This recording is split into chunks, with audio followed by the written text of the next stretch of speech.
This meeting is being recorded. Oh, geez, that was hectic. I was wondering if anyone hears that when it starts recording. Yeah, this is a very, very heavy week coming up. Yeah, Yeah, heavy.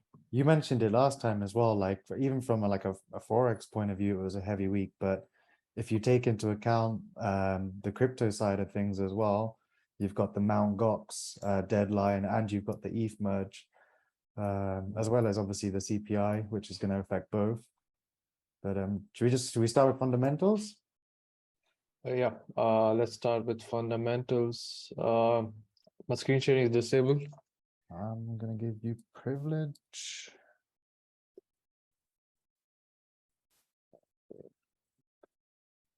All right, so last week was interesting. Let's look at last week before we start looking at this week. Last week, what did we have? I think we had big moves happen. We had the bank holiday.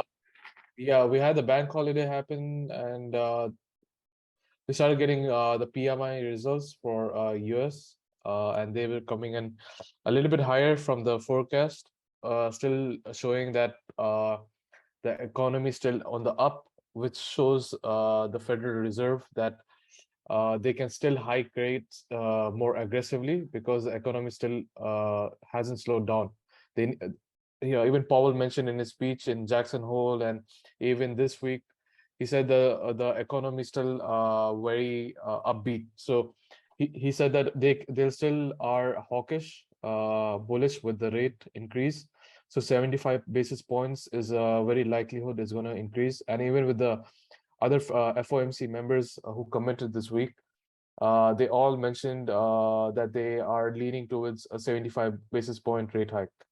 So just by that, I think US dollar is still bullish, and they are still going to be aggressively increasing rates.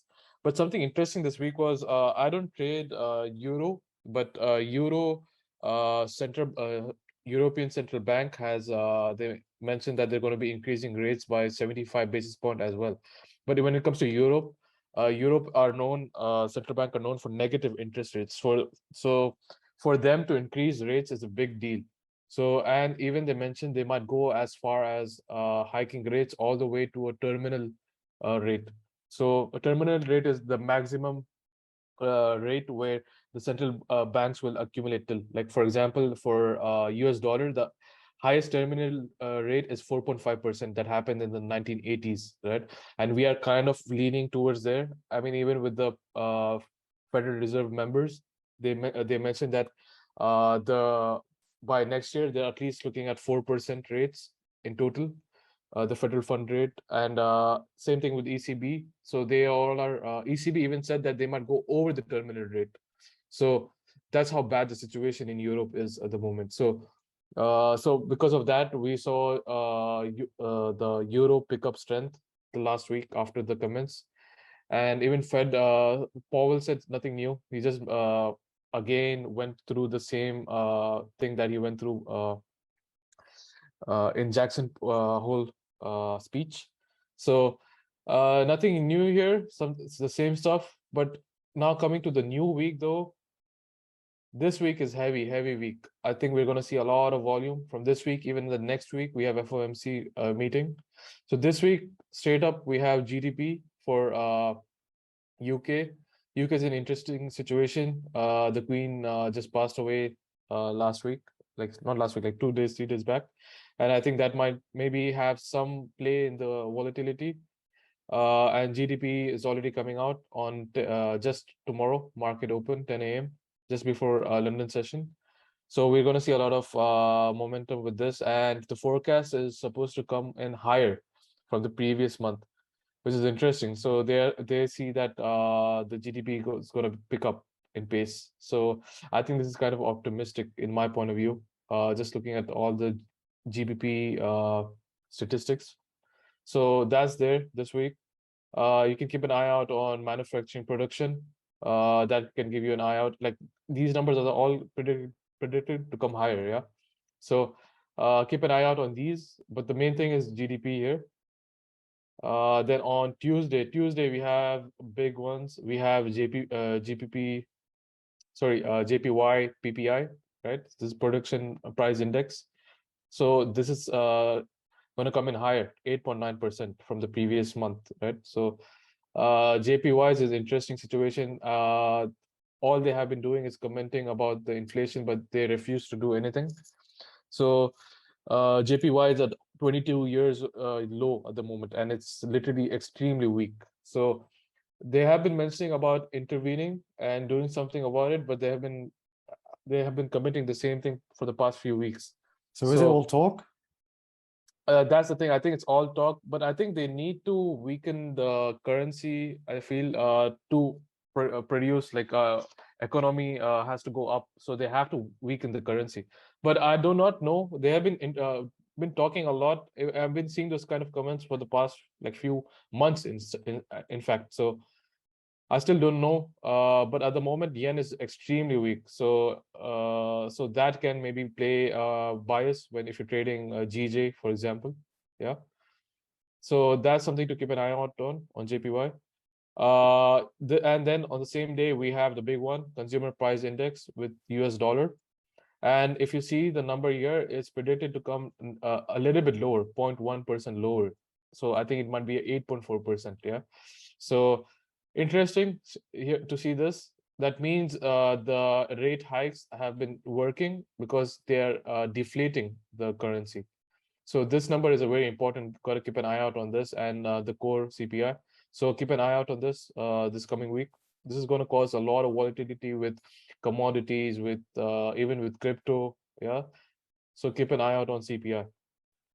Again, yeah, go ahead. It's interesting to see how everything's kind of coming about. If you look at the US, obviously they're tightening now, and in China, I think it was in like November or maybe even September last year, they were saying that because they don't have QE there, that's not part of their monetary policy at all. So and they've often been criticized for it as well. But in November, I think it was when the Evergrande, yeah, so it was November. When all the Evergrande stuff was kicking off, people suggested that maybe they would move towards QE to kind of solve their debt crisis. But I think now that's kind of stacked with the mortgage boycotts they've got, the power shortages, supply chain. And then I saw in April that they were coming up with their own version of QE or moving into it. And then as of about 6 days ago, I think I just found a new article. This was on Bloomberg. China sees a third quarter as a key rollout of stimulus measures. So it looks like as the US economy and the Federal Reserve look to close down the economy there to counter inflation, the Chinese are going to be pumping a hell of a lot of stimulus. So from, I don't know, looking at this from a Cold War perspective, and this little proxy war that they've got going on, this puts China on top. Yep. Makes a lot of sense. Yep. Was this always planned? Right. Yeah, I mean, I have come to believe it's always been planned just by looking at the military doctrine that Chinese put out in the 1990s. They have been 10 years ahead of US, and even in the military doctrine, they mentioned that the next war will be bio warfare and financial warfare. So it won't be a physical war. Yeah. So it makes sense that it's been planned out like since then. Yeah. Oh, So yeah, they've been definitely. they've been 10 steps ahead of US. So yeah, so I think it's all planned. Nothing comes as a surprise. But is this very like short-sighted, do you think, of the US not to pay attention to this? Like this had like I don't know why this news doesn't get the traction. Obviously, they don't want to panic their own citizens from a morale perspective, but from a like a mainstream media, like Bloomberg has posted this, but it didn't do any rounds. Like I had to do some digging, and it's only because I subscribed to other outlets that I managed to find all this information. But there seems to be this clear idea to censor anything that might make the US look bad at the moment, this looks like something you would do in a time of war. Yeah, it makes sense, but I think US themselves are not diligent with the info that they're getting. Like for example, like there are a lot of analysts who do bring this into the view of the Pentagon, and they actually kind of brush it underneath. They don't like actually pay attention to it till it's too late. And again, if you look at the insider trading that happened during 9/11 to everything that happened, they don't take action till it actually happens. Yeah, So and then obviously therefore, more recently with the what I yep, posted in the group the other day about the other Congress member who closed out 80% of his equities the yeah, week before the pandemic in the pandemic briefing. yeah, exactly. So yeah, It so is. it's interesting, yeah. So we also have, by the way, this week we also have CPI for British pound as well.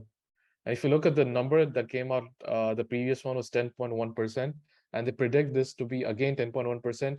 I think, to me, this is optimistic that it would be the same. I think I think the number might be coming up higher than the forecasted number. So it makes sense just by looking at all the statistics that's been happening with GPP. I think even Goldman Sachs said that it's going to be plus 20%. Well, that's the They thing. predicted. Yeah, Yeah. like that's the thing. Like in between obviously the next week and the last CPI, there's a lot of bearish news signaling towards like a 20% range in CPI. So it seems odd that they would even put that as their indicative price. Yeah, that's odd. And they actually, with the monetary policy hearing that happened last week, someone even asked the cabinet members about the Goldman Sachs report, and they said no, that's not going to happen. And they kind of just assured that above 20% inflation is not going to happen. But they kind of seemed a little bit worried, you know. So I think it's a possibility that 20% inflation can happen, and that's going to be insane if that happens. So this is a big number to keep an eye out on this week, and even the producer price index. So this will also give an indication on how the producers are facing inflation. So keep an eye out on that. So all these statistics here are important. Even with US dollar, you have the producer price index here, and it's forecasted to come in a little bit weaker, negative 0.1%. Compared to the previous one, which was negative 0.5%. So US dollar looks like prime. US dollar looks prime to take a 75 basis point rate hike, just by looking at the statistics that are coming on. Yeah, so that's interesting on Wednesday. On Thursday, this is something I keep an eye out on, is these statistics here. The core retail sales, that gives an idea on how the retail sales are doing in US. And it's predicted to come at 0.1%, yeah, increase, which is much lower than the last month. So that's showing that okay, people are spending less. So that shows like okay, there's a lot of interest rate hikes which are probably affecting the consumers. So that's an interesting statistic to keep an eye out on. And the Empire State Manufacturing Index is the manufacturing index based in New York. So this is a interesting index. This kind of affects commodities. I usually see a lot of commodities volatility when it comes to this statistic here. And this is predicted to come in weaker, but less weaker than the previous one, right? The previous one month.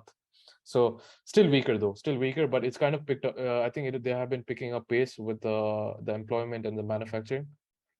Retail sales as well, month on month, same thing as core retail sales. So this showing 0.0%, no increase, no decrease, stagnant. Yeah. So this will be interesting to keep an eye out on this number here.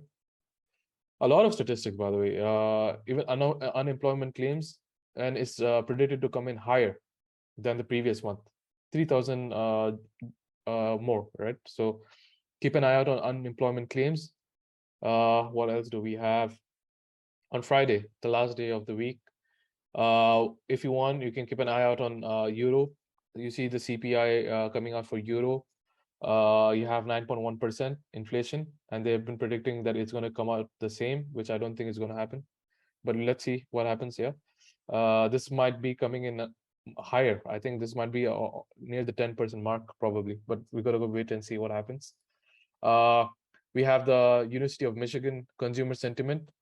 You can keep an eye out on this. This just shows the consumer sentiment in the market, and this is taken. The statistic is taken by University of Michigan. So a lot of people keep an eye out on this as well. The statistic here, and it's supposed to come in higher. Yeah.